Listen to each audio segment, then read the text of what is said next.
Hello दोस्तों, स्वागत है आप लोगों के अपने चैनल जर्नी टू सक्सेस पर। वर्तमान समय में बहुत ही चर्चा में रहे एक पद या टॉपिक के बारे में हम आज चर्चा करने वाले हैं, उपराष्ट्रपति पर। तो इस प्लेटफॉर्म पे हमारी ये पहली वीडियो है। अगर आप लोगों को लगता है इसमें कुछ ऐड होना चाहिए या हमारे द्वारा इसमें कोई कमी रह गई है तो आप लोग कमेंट में ज़रूर बताएं, ताकि हम आने वाली क्लासेस में कुछ इम्प्रूवमेंट कर सकें। तो चलते हैं टॉपिक में आगे। सबसे पहले हम देखते हैं उपराष्ट्रपति। जो इसका सोर्स है ये कहाँ से लिया गया है, तो ये यूएसए से लिया गया है। अब बात करें आर्टिकल 63 की, तो आर्टिकल 63 क्या कहता है कि भारत का क्या होगा, एक उपराष्ट्रपति होगा। ठीक है, अब हम बात करते हैं आर्टिकल 64 की। आर्टिकल 64 कहता है कि जो उपराष्ट्रपति होगा वो क्या होगा। आर्टिकल 64 कहता है कि जो उपराष्ट्रपति होगा वो क्या होगा, राज्यसभा का पादेन सभापति होगा। ठीक है, आर्टिकल 64 कहता है कि जो क्या है उपराष्ट्रपति, आर्टिकल 64 के तहत जो उपराष्ट्रपति है वो क्या है, वो राज्यसभा का सभापति है। और एक मोस्ट इंपॉर्टेंट बात आप लोगों को बताती हूँ, जो उपराष्ट्रपति है इन्हें जो वेतन मिलता है वो किसका मिलता है, वो मिलता है सभापति का, ना कि उपराष्ट्रपति का। ठीक है, आगे अगर हम बात करें, परंतु जिस किसी अवधि के दौरान उपराष्ट्रपति 64, अब यहां पर ये बात कर रहे हैं आर्टिकल 64 की। आर्टिकल 64 क्या कहता है कि यदि उपराष्ट्रपति क्या कर रहा है, राष्ट्रपति के रूप में कार्य कर रहा है, राष्ट्रपति के रूप में कार्य कर रहा है, तो वो क्या नहीं करेगा, वो सभापति के कर्तव्यों का क्या नहीं करेगा, सभापति के कर्तव्यों का क्या नहीं करेगा, पालन नहीं करेगा। ठीक है, आर्टिकल 64 कहता है कि यदि उपराष्ट्रपति राष्ट्रपति के रूप में कार्य कर रहा है तो वो क्या नहीं करेगा, सभापति के कर्तव्यों का पालन नहीं करेगा। और इसे आर्टिकल 97 के तहत क्या, ये आर्टिकल 97 के तहत सभापति के वेतन भत्ते का हकदार भी नहीं रहेगा। ठीक है, अब हम देखते हैं, इसको पढ़ लेते हैं एक बार। क्या कह रहा है, ये कह रहा है कि परंतु जिस किसी अवधि के दौरान उपराष्ट्रपति आर्टिकल 64 के अधीन राष्ट्रपति के रूप में कार्य करता है, उस अवधि के दौरान वह क्या नहीं होगा, राज्यसभा के सभापति के पद के कर्तव्यों का पालन नहीं करेगा, जो हमने अभी डिस्कस किया था। और वह आर्टिकल 97 के अधीन क्या होगा, राज्यसभा के सभापति के संदेह और वेतन भत्ते का हकदार भी नहीं होगा। ऑब्वियस सी बात है, जब वो क्या नहीं करेगा, सभापति के कर्तव्यों का पालन नहीं करेगा, तो उसको क्या नहीं होगा, वेतन और भत्ता भी सभापति का नहीं मिलेगा। ठीक है, आगे हम ये पॉइंट हमने डिस्कस कर लिया था, कौन सा वाला, कि उपराष्ट्रपति क्या होता है, इसको जो वेतन मिलता है वो किसका मिलता है, सभापति का मिलता है, ना कि उपराष्ट्रपति का। ठीक है, आगे अगर हम बात करें आर्टिकल 65 की, तो आर्टिकल 65 कहता है कि उपराष्ट्रपति राष्ट्रपति के पद रिक्त या उसकी अनुपस्थिति में उपराष्ट्रपति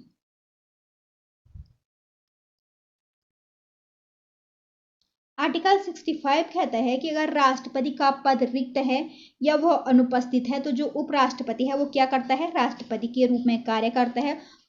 और फिर उपराष्ट्रपति को जो वेतन मिलता है वो किसका मिलता है, राष्ट्रपति के कार्य का मिलता है। सारी सुविधाएं उपराष्ट्रपति को किसकी मिलती हैं, राष्ट्रपति के कार्य की मिलती हैं। आर्टिकल 66 कहता है उपराष्ट्रपति का निर्वाचन। आर्टिकल 66 कहता है उपराष्ट्रपति का निर्वाचन। अब आर्टिकल 66 के फर्स्ट में है कि सांसद के दोनों सदनों, सांसद के दोनों सदनों के सदस्यों द्वारा,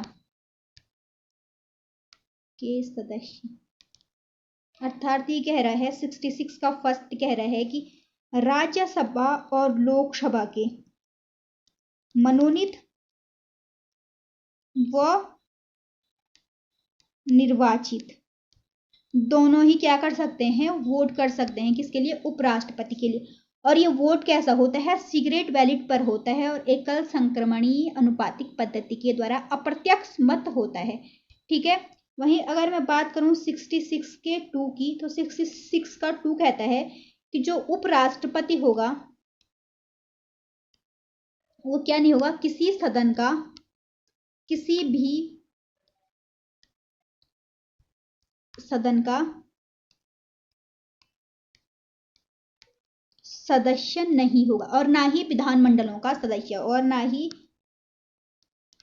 क्या होगा, और ना ही विधानमंडलों का सदस्य होगा। अर्थात जो उपराष्ट्रपति है वो आर्टिकल 66(3) के तहत ना तो एमपी होगा और ना ही एमएलए होगा। ठीक है, अब आगे बात करते हैं 66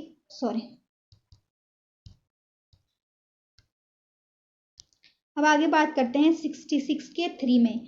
तो 66 के 3 में बेसिकली उपराष्ट्रपति की क्या दी गई है, योग्यताएं दी गई हैं।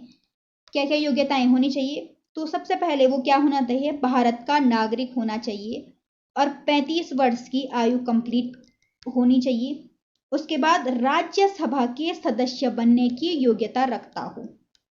ठीक है, ये क्या होना चाहिए, राज्यसभा के सदस्य बनने की योग्यता रखता हो, तब वो उपराष्ट्रपति पद के लिए निर्वाचित हो सकता है।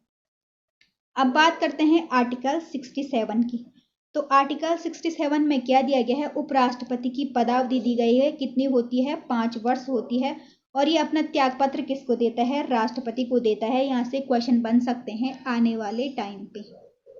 ठीक है, वर्तमान करंट से जोड़ते हुए जो भारत के 14वें उपराष्ट्रपति हैं जगदीप धनखड़, इन्होंने क्या किया है, स्वास्थ्य कारणों से 21 जुलाई 2025 को क्या दिया है, त्यागपत्र दिया है। किसको दिया है, राष्ट्रपति को।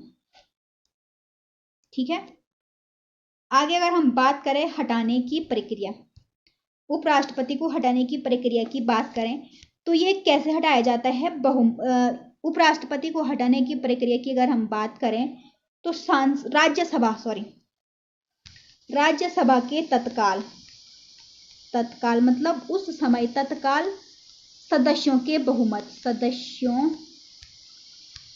बहुमत मतलब राज्यसभा के तत्काल सदस्यों के 50% से क्या होना चाहिए, वो लोकसभा में क्या होना चाहिए, सहमत मत से क्या होता है, उपराष्ट्रपति को हटाया जा सकता है। लेकिन इसके लिए क्या करना पड़ता है, 14 दिन पूर्व सूचना देनी पड़ती है। 14 दिन पूर्व सूचना देनी पड़ती है, तब उपराष्ट्रपति को उसके पद से हटाया जा सकता है। हटाने की प्रक्रिया क्या है, राज्यसभा के तत्काल सदस्यों के 50% बहुमत, लोकसभा से सहमत होनी चाहिए और 14 दिन पूर्व क्या करनी पड़ती है, सूचना देनी पड़ती है। वही लिखा हुआ है कि राज्यसभा के तत्काल समस्त सदस्यों के बहुमत यानी कि 50%, जिससे लोकसभा क्या हो, सहमत हो। और किंतु इसमें क्या करने पड़ता है, 14 दिन पूर्व उपराष्ट्रपति को सूचना देनी पड़ती है। अब आर्टिकल 69 में किसकी बात की गई है, ओथ की बात की गई है, शपथ की बात की गई। तो उपराष्ट्रपति को राष्ट्रपति शपथ दिलाता है। अब बात करें अगर 71 की, तो 71 में है राष्ट्रपति या उपराष्ट्रपति के निर्वाचन से संबंधित विषय। 71 कहता है कि अगर राष्ट्रपति और उपराष्ट्रपति के निर्वाचन में कोई विवाद हो जाता है, विवाद, तो इसकी सुनवाई का अधिकार किसको है, सुनवाई का अधिकार केवल किसको है, सुप्रीम कोर्ट को है, उच्चतम न्यायालय को है। सुनवाई का अधिकार केवल उच्चतम न्यायालय को। तो आज का टॉपिक हमारा होता है समाप्त। सबसे पहले हम एक क्विक रिवीजन करते हैं। सबसे पहले हमने पढ़ा उपराष्ट्रपति का जो सोर्स है वो कहाँ से लिया गया है, यूएसए से लिया गया है। उसके बाद हमने 63 में पढ़ा उपराष्ट्रपति क्या होगा, भारत का एक उपराष्ट्रपति होगा। 64 में हमने क्या पढ़ा कि वो राज्यसभा का सभापति होगा और उसको सभापति होगा और उपराष्ट्रपति को जो वेतन होगा वो सभापति के रूप में मिलेगा। 65 ने हमने क्या पढ़ा कि वो क्या कराएगा, राष्ट्रपति के पद रिक्त के समय क्या करेगा, राष्ट्रपति के कर्तव्यों का पालन करेगा, तब वो सभापति के कर्तव्यों का पालन नहीं करेगा और उसे वेतन भी क्या मिलेगा, राष्ट्रपति का मिलेगा। तो यहाँ पे एक बात नोट करना, कार्यवाहक राष्ट्रपति के रूप में ये कब तक कार्य करता है, 6 माह तक ये कार्यवाहक राष्ट्रपति के रूप में कार्य करता है। उसके बाद 66 में हमने क्या पढ़ा? 66 में हमने इसके निर्वाचन के बारे में पढ़ा, ठीक है। 66 में निर्वाचन, 67 में हमने कार्यकाल पढ़ा और हटाने की प्रक्रिया। कार्यकाल कितनी होती है? 5 वर्ष। हटाने की प्रक्रिया क्या थी? लोकसभा में बहुमत 50% से और राज्यसभा में बहुमत 50%, लोकसभा में क्या होना चाहिए? सहमत होना चाहिए और 14 दिन पूर्व सूचना देनी पड़ती है, ठीक है।